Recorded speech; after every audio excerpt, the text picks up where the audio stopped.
C'est un constat inquiétant pour la Poste. Entre les retards et le courrier non distribué, les réclamations auraient augmenté de 50% en 2 ans. La direction relativise. Selon elle, il n'y a pas forcément une dégradation du service.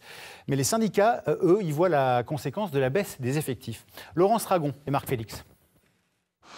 Des colis distribués abîmés ou encore des lettres qui n'arrivent jamais. Les usagers de la Poste, ou plutôt les clients maintenant, ne sont pas tous franchement satisfaits de la qualité du service. Il y a un recommandé, je ne sais pas du tout s'il est arrivé.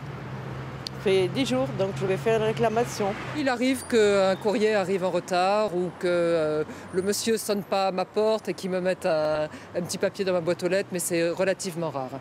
La distribution du courrier, très irrégulière, très irrégulière. En 2011, la Poste a reçu plus de 900 000 réclamations. C'est 47% de hausse sur 2 ans. Mais il est vrai que 25,6 milliards d'objets sont acheminés chaque année. Un service de réclamation pour les consommateurs a été mis en place il y a seulement 2 ans. La principale raison, c'est celle-là, c'est que nous recueillons plus et mieux les réclamations de nos clients. Parce qu'on pense qu'avoir une analyse complète des réclamations que déposent nos clients est pour nous une façon d'améliorer notre qualité de service.